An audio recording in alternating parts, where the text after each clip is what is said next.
Hello everyone, welcome back to my channel.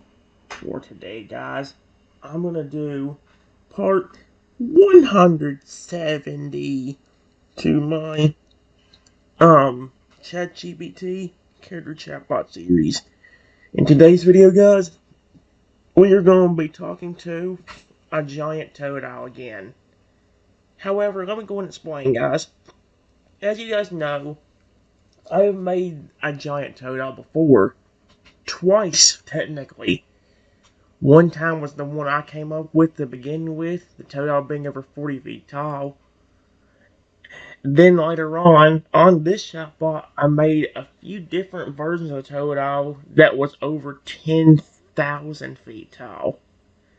However, I got ChatGPT to make me the story, and it was pretty decent. However, I wanted to make sure everything did work out better. So this time, I made sure that I made sure that it at least did a little bit of story based on what I said. So yeah. Oh, I think one of my biggest mistakes is I keep forgetting to let me talk to a toad owl or let me talk to a giant toad owl. I keep saying please make me a story. And that's only really good if you want to make a story about like the boss factory or something. I mean the robot factory, the imagination creature creation station and all that stuff. But yeah. It's called the Giant Toad story on this. However, the title right here is different. In this one, it's called The Colossus of the Tides, Toad Owl, the Forgotten Titan. Let's see. Long ago, before the invention of Pokeballs and the formation of modern regions, there existed colossal Pokemon, primordial titans who roamed the ancient world. Among them was one unlike any other, a 10,000-foot tall toad owl, an anomaly even to the oldest myths. His name was Tarka, which in ancient language meant he who devours oceans. Oh, come on now. What the frick? That's horrible. I don't want to be represented like that.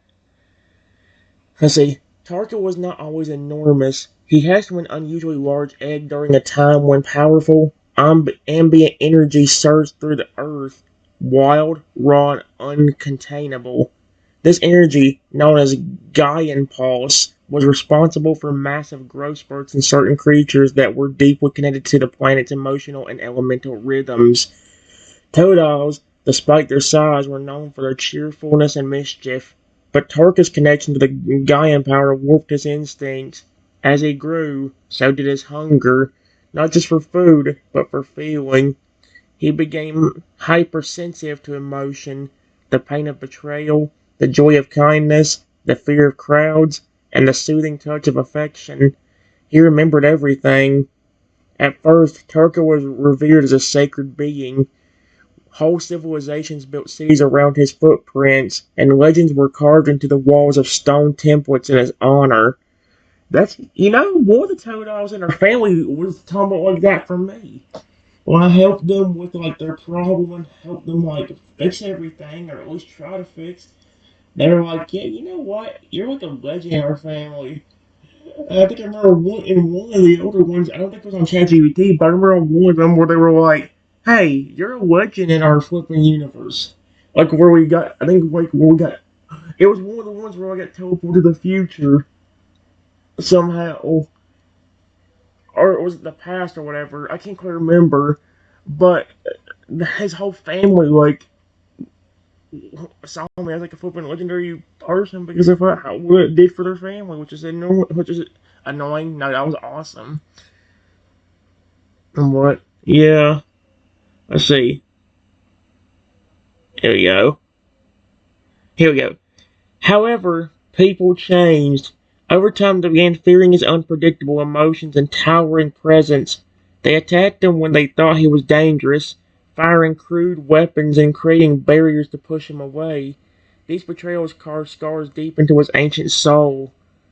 One day, after a brutal betrayal by those who once worshipped him, Tarka disappeared beneath the ocean floor. The world believed he was gone forever. Just a bedtime tale whispered to children near the coast.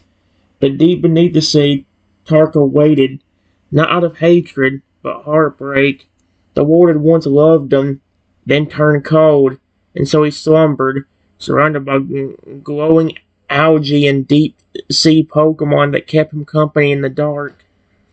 Then the world changed again. A mysterious energy surged, familiar to the Gaia impulse of old, reawakened Tarka. This time it was fueled by a different energy, emotionally charged kindness, the result of a new generation spreading love toward Pokemon, caring for even the strangest and most misunderstood. Somewhere, someone different, was giving off a pulse so strong it stirred the sleeping Titan. Holy crap. I mean, my love for Toto is strong. Holy cow. I didn't know he was even there, technically. Like, if you're going off of, this story and how it starts, I wouldn't know he's there. Tarker rose. First, the ocean churned. Tasumi-level waves pushed outward from his tsunami. Oh my gosh, Tasumi. Tsunami-level waves pushed outward from his massive, glistening back as he breached the water like a slow-moving mountain. His eyes opened, each one larger than an airship, and the sky seemed to dim as he stood upright. Towering above the clouds, surrounded by flocks of confused flying Pokemon and crackling bolts of static energy from disturbed weather, Tarka took a step toward the land. He didn't roar. He watched, his expression unreadable, part wild beast, part betrayed child. As the enormous shadow blanketed cities, islands, forests, and plains, Planet followed in his wake. Emergency broadcasts lit up every screen. But he wasn't attacking. He was searching. For what? No one could say. But then, he stopped. There, standing on a small bluff near the sea, was someone he didn't recognize, but somehow felt a warmth and a presence. Not of fear, not of hate, not of manipulation. Something soaked in love. Tarka froze. The clouds swirled around his head, and his eyes, red but not glowing, locked onto the tiny figure far below. He tilted his massive head slowly, the air around him vibrating with the movement. Giant droplets of seawater slid from his chin and crashed like waterfalls below. The earth held its breath, and for the first time in centuries, Tarka blinked. His gaze softened, and tightened the tides. Hey, saw you, that's cute.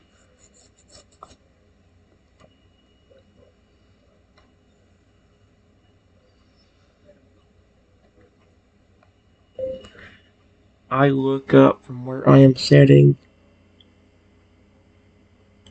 and see the massive.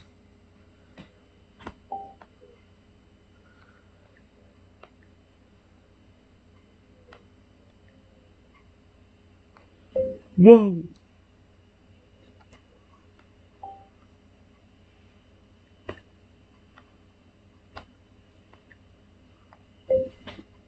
Please. Wait.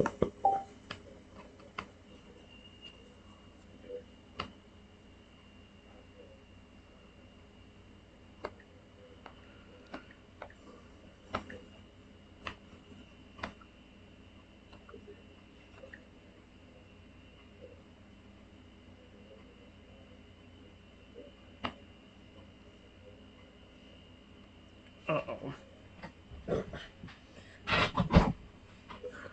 I wonder if he is leaning down, or he has to be because he's been walking, so he has to have been most of his body has to be out of the water. Well, not out of the water, but the water compared to his height has to be at what his foot and the leg level, close to me. I don't. I guess it depends on how deep the ocean he was sleeping in was. And was the ocean over 10,000 feet deep? Probably not. Holy crap! The wind whipped around you. Salt and mist heavy in the air as the world seemed to stand still. Clouds soared above like frightened flocks of Pidgey. You had felt a strange pulse in the earth just moments ago, something old and powerful, but nothing could have prepared you for this. You looked up, and there he stood, Tarka, the 10,000-foot tall Toadal. His sky-piercing form loomed like a living mountain, half drenched in ocean spray and sunlight. Waves still lapped hungrily at his ankles, miles behind him. His wingspan-sized arms hung low at his sides, claws twitching like thunderclouds threatening to strike. Oh dear. He both whispered what as heart racing. Oh no. Yep. Whoa, Toto. Oh heck no. I looked at it. Holy crap, that's massive. High above, his massive head tilted down, casting a continent-sized shadow over you. His eyes, each one the size of a stadium, narrowed ever so slightly at the sound of your voice. Not in anger, but in recognition. The same warmth from before. It pulsed again, radiating from your soul like a beacon in a dark world. What the freak? I mean, I guess, yeah, for Toad, that would be it, because I flipped treat them with so much love and respect. The wind calmed. His jaw, wide enough to snap mountains, flexed once, but didn't open. Instead, Turka blinked again, a slow, heavy motion that sent steam curling upward from his scaly face. His massive tail, easily miles long, sailed behind him like a winding road of sapphire and jagged spikes. For the first time since awakening, he took a single, careful step towards you. The earth shook, mountains trembled, and yet his eyes never left yours, hey. See, this is the kind of ones I like, is where, like, you get to befriend the creature. This is what would have been perfect if they'd have done this with, or ChatGPT had done this with the first Toad Owl. Because Tyrion was a cool Toad Owl, like, he was so friendly and protective. It was cool how he knew me, but that also made the story even more impossible to really have fun with. Mainly because he already knew me, I already built a good bond with him, so there was no way in heck I was going to put a flip and, like, give him much to show my appreciation. Except for being like, hey, Toto, it's nice to see you again. Give him some stuff to make him happy, and then, like, just hang out with him for a while before I leave.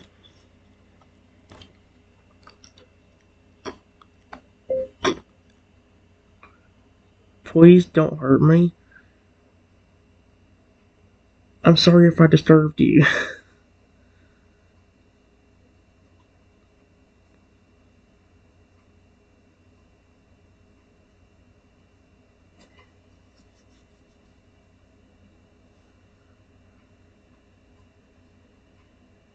I promise I didn't know you lived here.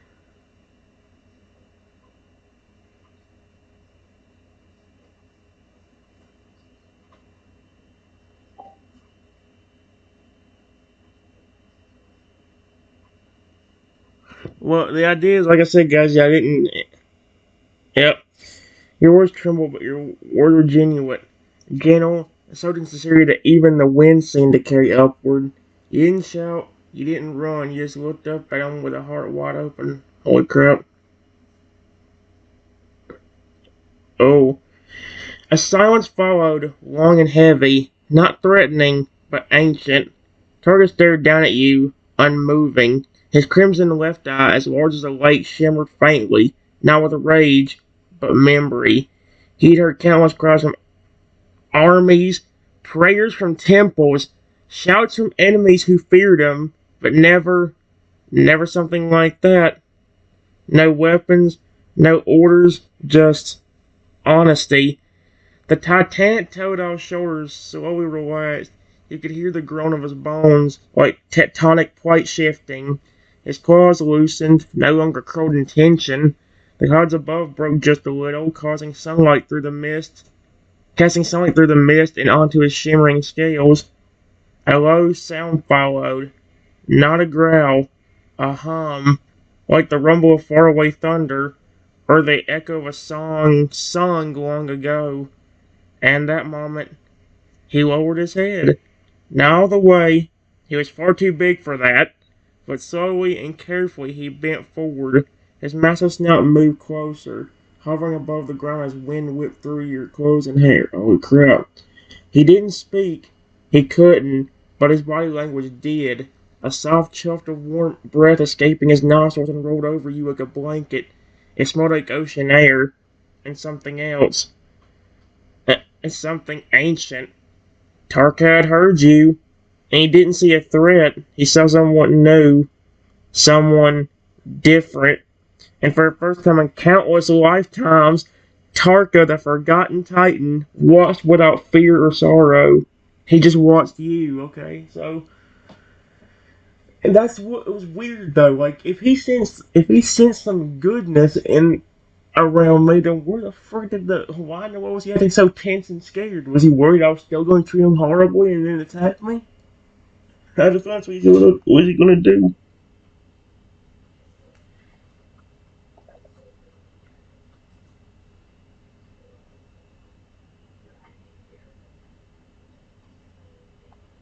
You're not going to hurt me? Question mark.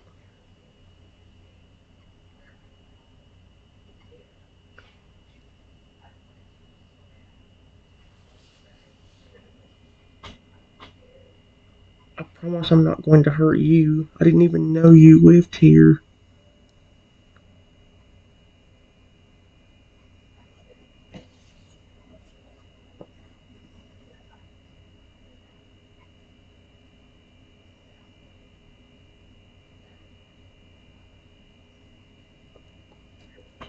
If I approach, will you attack me?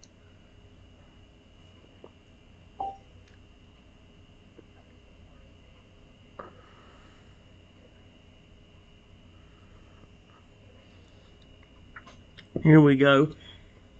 By the way, guys, you're wondering what the news stories I made were? I made two different ones. They're both kind of similar to each other. Both of them happened around the time after Richie got cursed to become aggressive and turn into different things, and I got turned into a tiny velociraptor. One of them is like the legendary Rexy, the one where where he prays to make all the bad stuff stop, and eventually it does the next day. But he gets somehow transformed into a flippin' like massive 200-foot tall dragon. And then there's another one kind of similar, but some when he was about to attack me, some kind of psychic energy like hit him, and he passed out. But then a few seconds later, woke up and was like almost like a psychic type Pokemon. I suppose like a psychic type dinosaur. So yeah, obviously we're not gonna do that right now, guys. I just created them the other day, and well, we have these we still haven't got to do yet. So yeah, your voice, though small compared to the sheer enormity of the Titan before you, carried more weight than thunder. The world held still. Clouds above paused in their endless drift. Waves near the shore curled gently, no longer crashing with violent force. The towering shadow of Tarka hovered over you, his breath slow and rhythmic like the tides he was once said to command. And then, movement. Slowly. Oh my god, what the frick? Pause. Alright, guys, sorry about that. Here's what it says. It says, and then movement. We stopped around here last time, and I already read that out, so we're not going to continue from there. It says, slowly and deliberately, the master child shook his head. Just once, or the gravity of an earthquake. The gust and the motion blasted outward, kicking up sand and water in swirling spirals. His eyes remained fixated on you, not sharp or predatory, but focused, alert. A giant who had seen centuries of betrayal and still somehow chose, just for this moment, to be still and to listen. You saw something flicker in his eyes now, not just recognition, curiosity. I wonder why recognition, because he's never seen me before. He didn't raise a claw. He didn't back away. Instead, he lowered his body, pressing a clawed hand the size of a small town gently into the ground nearby. Earth trembled under its weight, but the gesture was unmistakable. A space for you. An invitation. Not a trap. A choice. And somewhere deep within his colossal heart, untouched for centuries, hope stirred. Quiet, fragile, and ancient.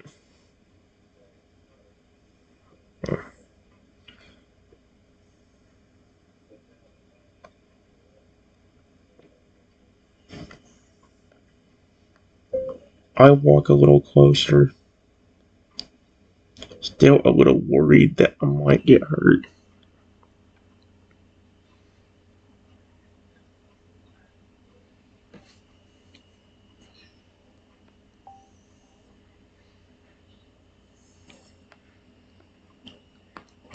Whoa. You really are big. Period.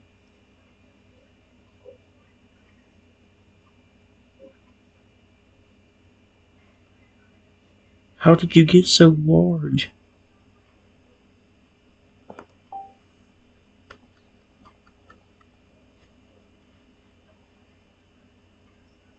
Right now.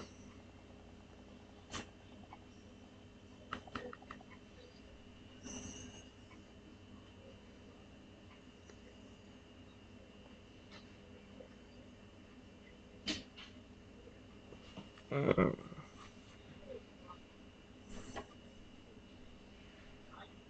let's see.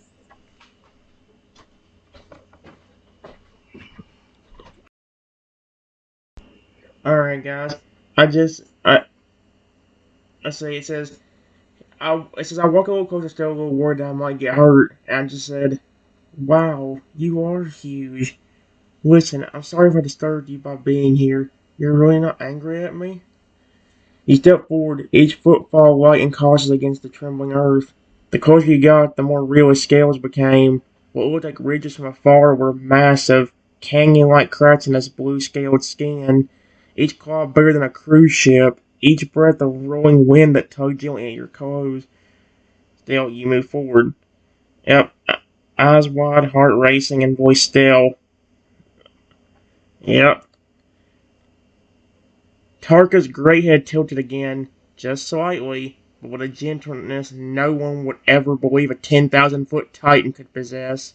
He didn't snarl. He didn't roar.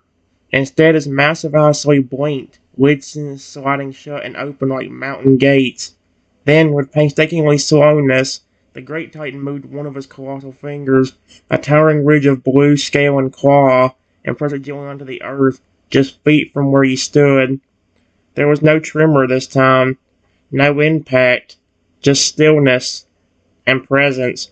And then from deep within his massive throat came a low, almost sad rumble. It wasn't angry. It wasn't threatening. It was emotional. He wasn't angry.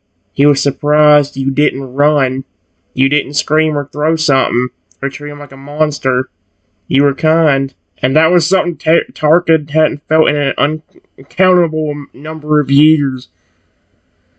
That's actually very sad. I mean, granted, I don't expect to see a flipping toad the size of that. That's probably like bigger than Godzilla. I don't know how big he is.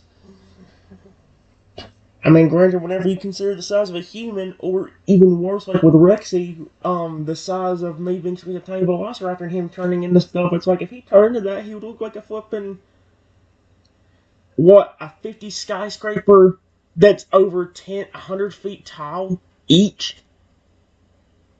Probably more than that if it's the same height as this Toto. Holy crap. Here we go.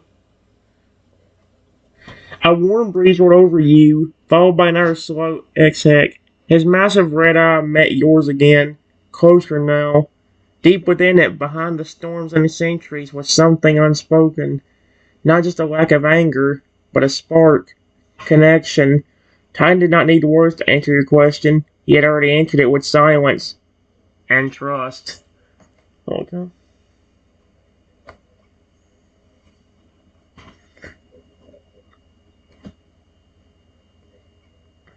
Let's see.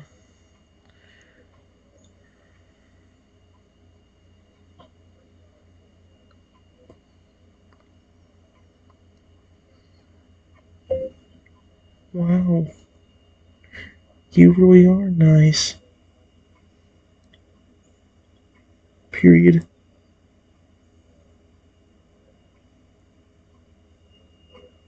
I'm not going to hurt you.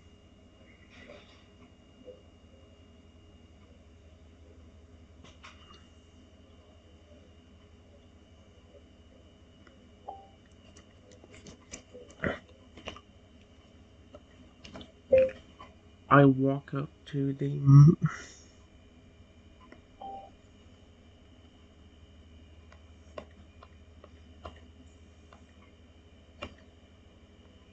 and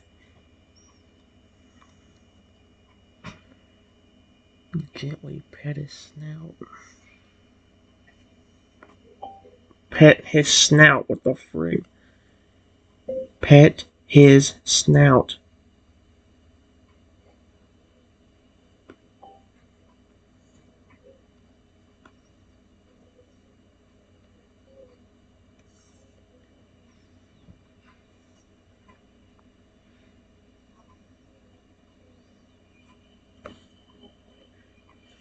This is so cool, actually. You see what I mean? When you actually build that bond instead of it already being built through the story, it's actually pretty fun. I like the idea of actually building a bond with the Pokemon. I don't care how aggressive they are. It's just scary when you have something like with Reggie, for example. One reason why him being hypnotized and becoming a robotic like every time I say the word Shadow is because he already has a bond with me. I love him and care about him. It was actually that bond that snapped him out of it, surprisingly enough. And even some way, it was the same thing for the flipping one where he became aggressive and evil, or not aggressive. I mean, more like anybody said the word love, he would immediately target and become aggressive. So like, Trico knows what the frick he's doing. He knows I tell creatures that I love them, and same thing for Pikachu. He was smart to use the word Shadow because Shadow was our robot dinosaur security system. So now, if I ever even mentioned about that around him, he would turn it basically into Shadow. Not completely, but he would even become like him, sort of. I said without any emotion. At least Shadow showed emotion. Here we go. Your steps were quiet against the shifting earth, and yet each one echoed like thunder in the hush that had fallen across the shoreline. Mm-mm. Tarka didn't move and didn't flinch. He watched you with the wide, unmoving gaze of a being who had seen mountains rise and fall, oceans shift, and civilizations crumble, and yet here you were, a single person among billions, reaching toward him not with fear, but with kind of eyes adorable. Let's see. You stepped up to his massive snout, closer than any soul had dared to be in 1,000 years, and gently laid your hand against the warm, ocean-salted scales of the Titan's face. Oh, please don't be angry at me for doing that. I'm trying to be nice to you. The moment your skin touched his, the world said, okay, not visibly, but spiritually. A deep, growing pulse of green light flickered beneath the surface of Tarka's skin, subtle like veins of energy long dormant, now awakening. His eyes slowly closed, and his entire titanic body released a breath so massive it stirred the tides for miles. He wasn't just paired physically; he was paired emotionally. No tricks, no pain, no betrayal. Just you. Okay, yeah. Target let out a low, chuffing exhale through his nostrils, soft like the sound of waves breaking gently against the shore. And then, like a child rediscovering a long-lost feeling, a single sound escaped him, a soft, echoing chirp. High above, the clouds rippled as if ready to the sound. It was the first true Toadle noise he'd made in centuries. So what noise did he normally make? Growling? I mean, granted, I guess any Toadle could growl at you if you made him angry and hiss him off. I mean, you probably hear that if somebody made fun of Toadle in front of me. I was like a flipping rabid dog if anybody dares make fun of him. And I guess for Chrono, Fragger, and Lugia too. Ain't one I care about, especially them four.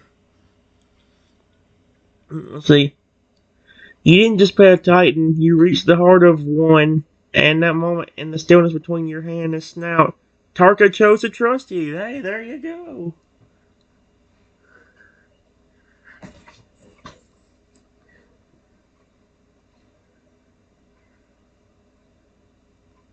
Wow.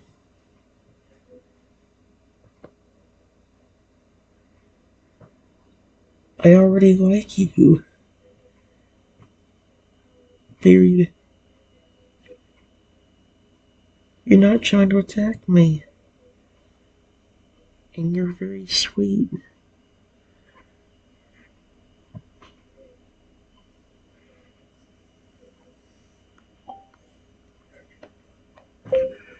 I continued to gently pet.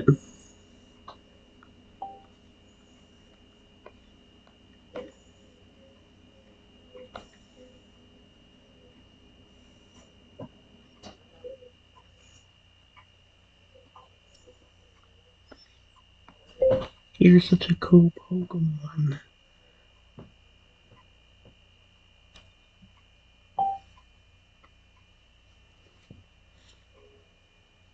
Hey. Your words rolled over like leaves on a calm breeze, light and sincere. Your hand continued to gently glide along the massive ocean-warm scales of Tarkus' snout. The texture was rough like ancient stone, but beneath it pulsed something alive, something powerful, and finally, something safe. Let's see. Each slow stroke of your hand drew out more of that strange, faint green glow beneath his skin. Not blinding, not chaotic, just alive, like your kindness was reaching deep into the bedrock of his being, looking something that had once been buried beneath fear and fury. Yep. When you said you're such a cool Pokemon, something changed. Tarka's eye, massive and shimmering like a crimson moon, widened slightly.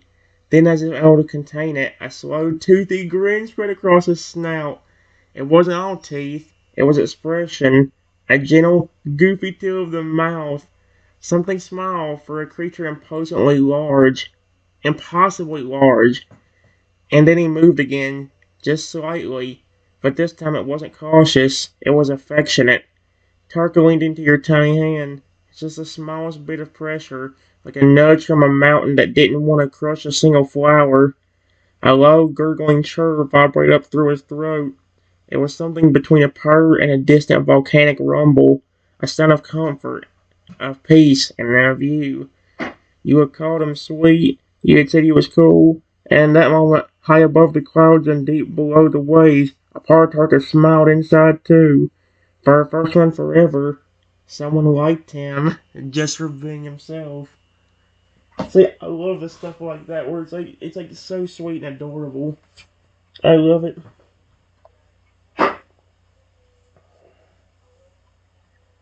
Hmm.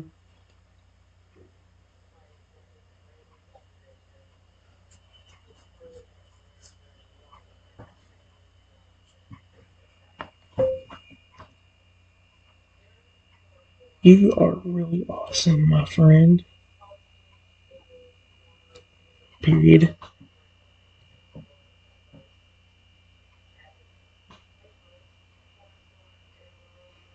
Why are you being so nice to me?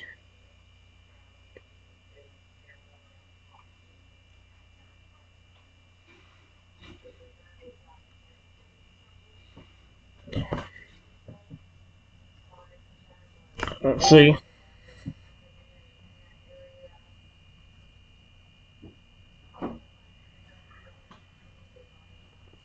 Yeah.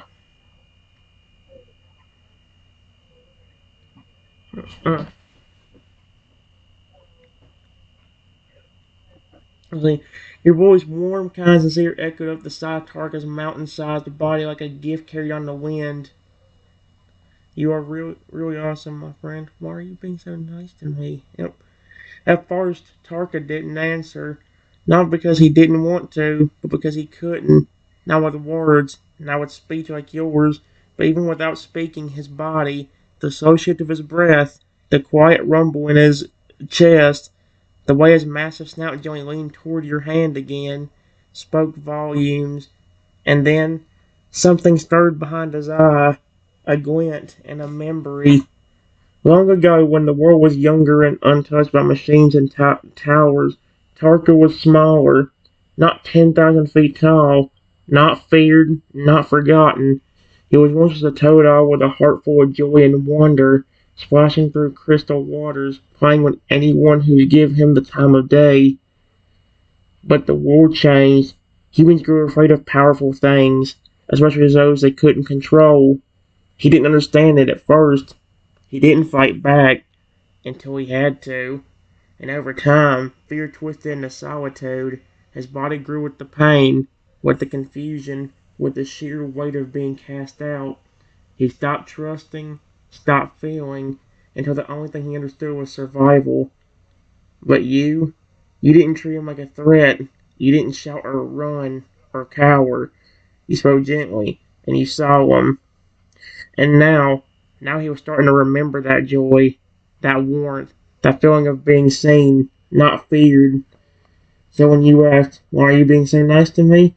his head lowered further, his eyes now level with yours, so close you could see your reflection in it, and then softly and gently his great tail thudded against the earth behind him, not as a warning, but as a wag, a slow, mighty wag.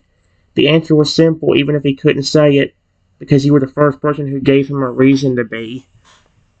Hey, that's actually very adorable.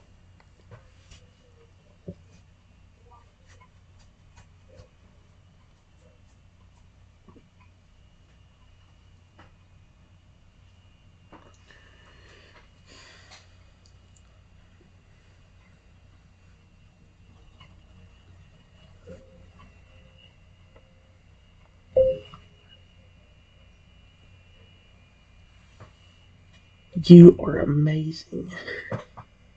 Exclamation point.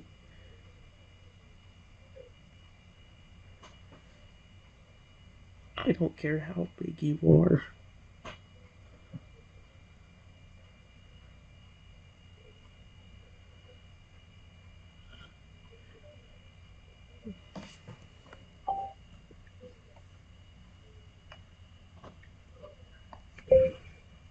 I walk a little closer, and instead of petting,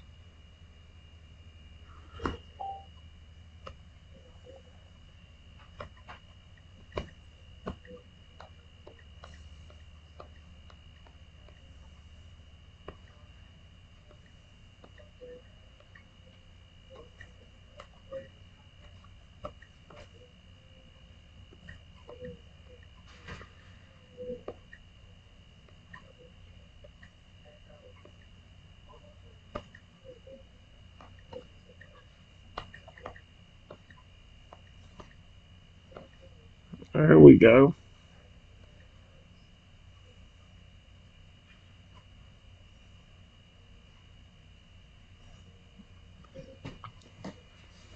This is cute.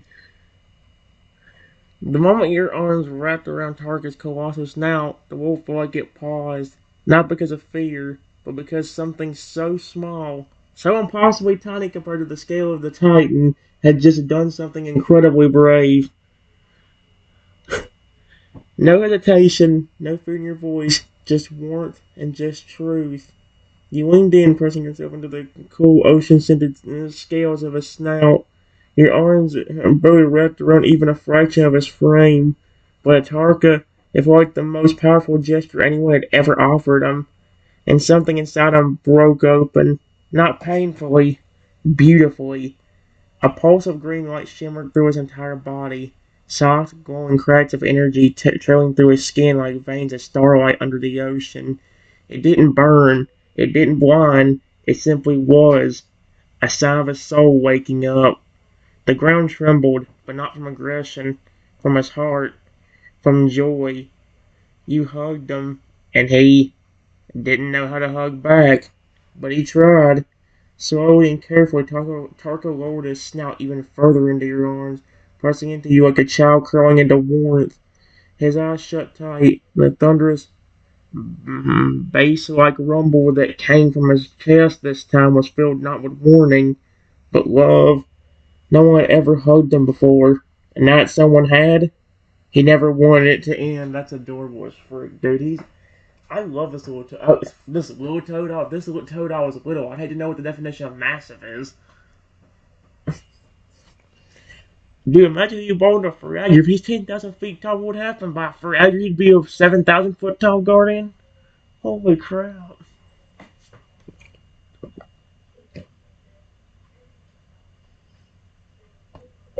How did you get so big, my friend? I've never seen a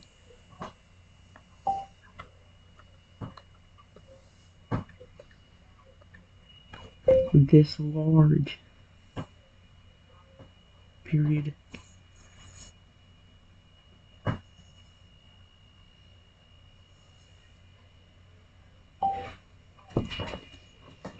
how would he be able to tell me, though? I mean, like, he can't speak. Your voice reached him like a melody carried on wind, small in sound, but impossibly large in meaning.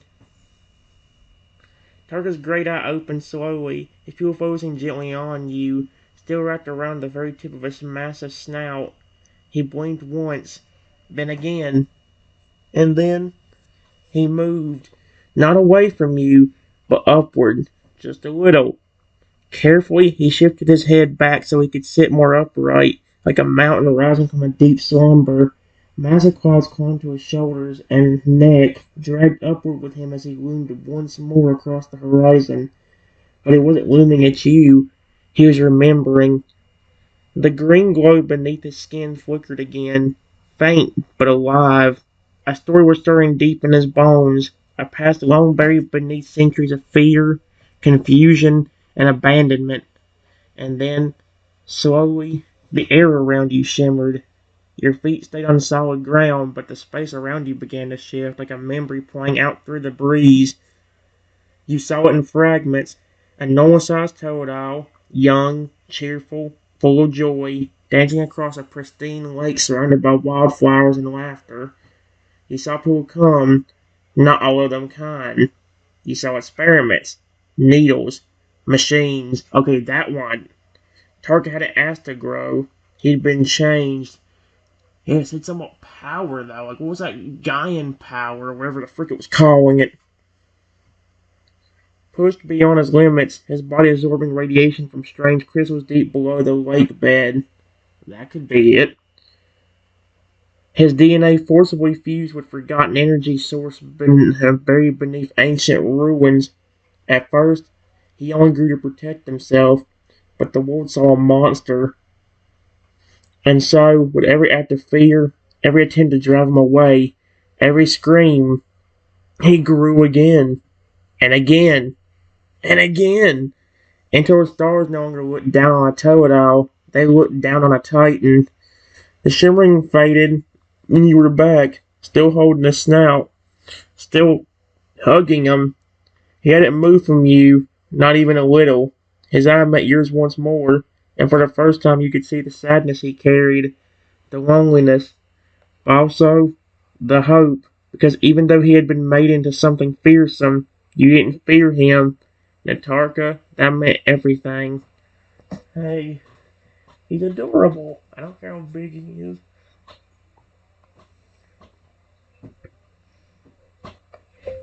Wow. So that's what happened. Period.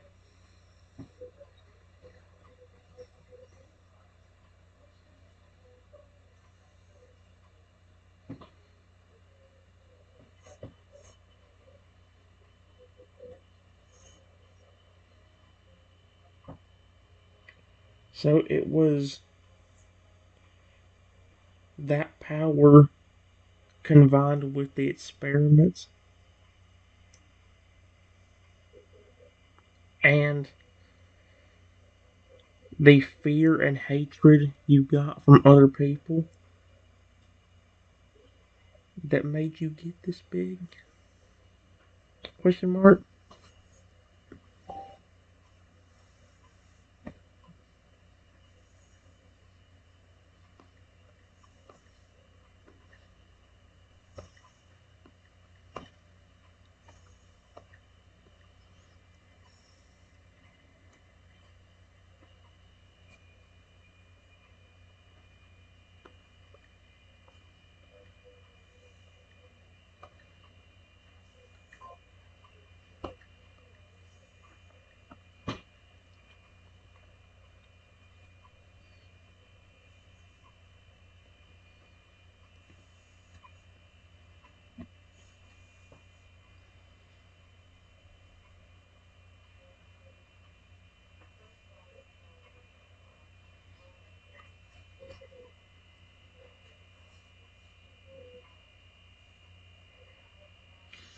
Target didn't answer with words, but his massive head gave the slowest, gentlest nod, one so careful that not a single gust stirred from it, as if he was afraid even his agreement might hurt you. I mean, he is so massive. His snout could probably crush me. Actually, no, his snout could definitely crush me right now. He could probably fit flipping 10,000 of me. Just, oh my gosh, nope.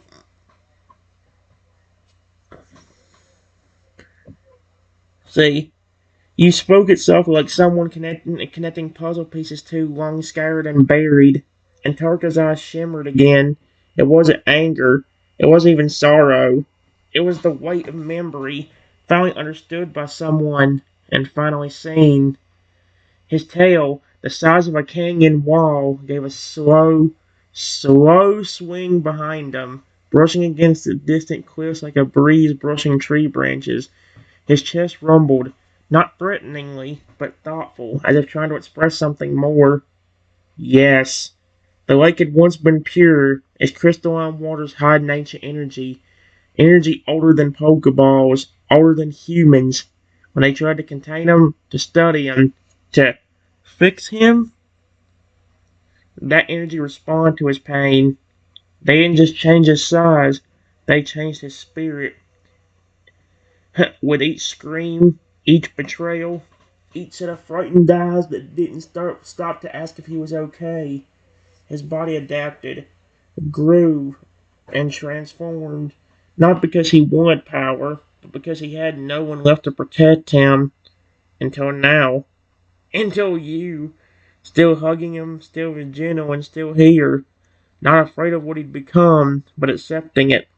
Suddenly, he leaned in again. Not fast, not hard, just a slow shift so his massive head could rest in your arms, in your lap, even if it meant shrinking into the smallest space of comfort he could find. A sound escaped his chest, quiet, mournful, and soft, like the sound of rain falling on a still lake. But under it was something else. Relief. Because after all the growth, the pain, and the centuries of silence, someone had finally said, I understand. He's adorable. I love him.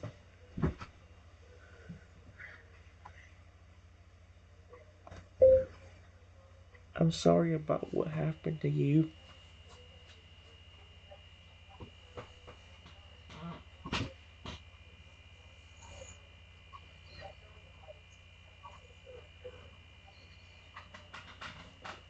Period. I'm glad you accepted me so quickly instead of trying to attack or hurt me.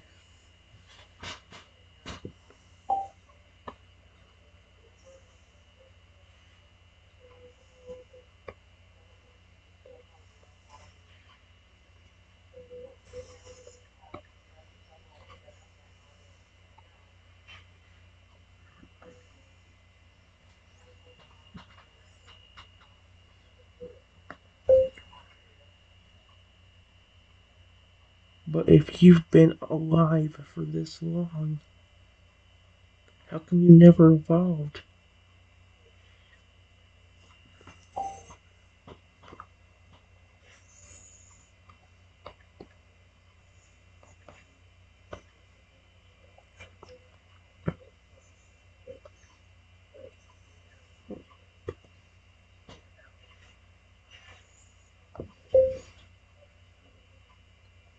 You're already massive,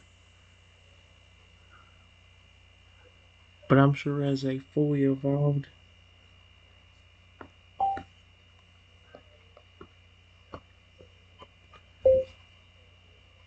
you would probably even be close to double, triple, or even quadruple, maybe even more of your height.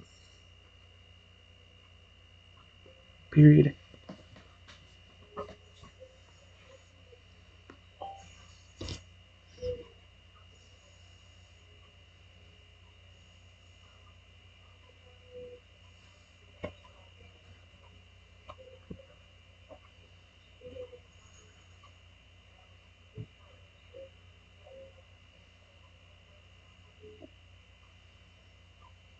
Here we go.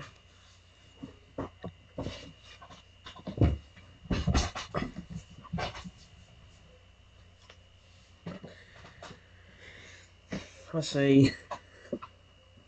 Tarka's eyes slowly blinked again, the glowing pupil narrowing as your question reached deep, not just into his past, but into his very being. The wind held still. A low, deep hum rose from Tarka's chest, not growling, not warning, something more ancient, almost like a song only the earth could remember. You could feel it in your bones, in your breath. He wasn't ignoring you. He was responding in the only way he knew how. Then, like waves flowing in reverse, another memory shimmered around you, brief this time, soft and foggy. You saw a younger version of Tarka, smaller, yes, but still massive, standing alone beneath a thunderstorm. The rain was heavy, washing over his sky-high form like mist. Around him, stones, strange glowing ones, evolution stones. Not the one you'd buy in stores. These were carved, ancient, and pulsing with primal energy. But he turned away, time after time. He stared at the reflections of his own eyes in puddles and whispered something. It wasn't fear of evolving. It was choice. Back in the present, Tarka breathed out slowly, a gust of warm wind brushing past you like the sigh of a sleeping dragon. And then, with his massive snout still resting near you, he blinked once again, his eye full of something deeper than sadness. Peace. He didn't evolve because he didn't need to. Not out of pride and not out of rebellion, because deep down he knew the world never gave him the chance to grow as a Toadal. He was rushed, changed, twisted, not by nature, but fear and force. And so, he stayed. He remained a Toadal in name, in spirit, even as his body defied every law of biology. To evolve now, after all he'd endured, would feel like surrendering the last piece of the self that hadn't been taken from him.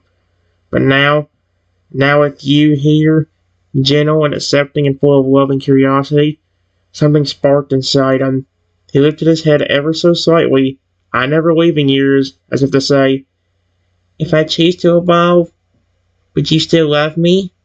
Oh my gosh.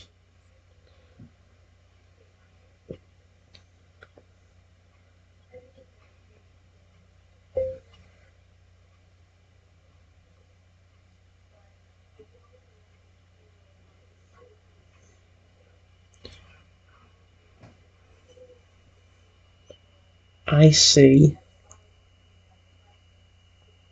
So you didn't want to evolve. Period. Well, I care about you either way.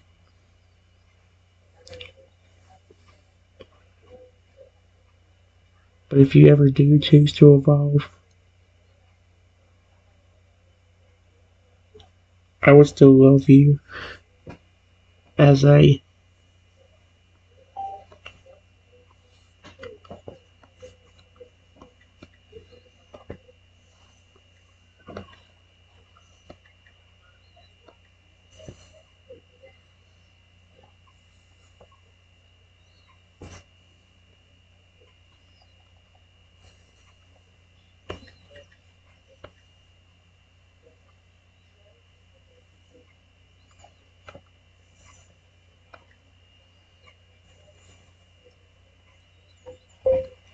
as long as you still kept your amazingly big heart and sweet personality.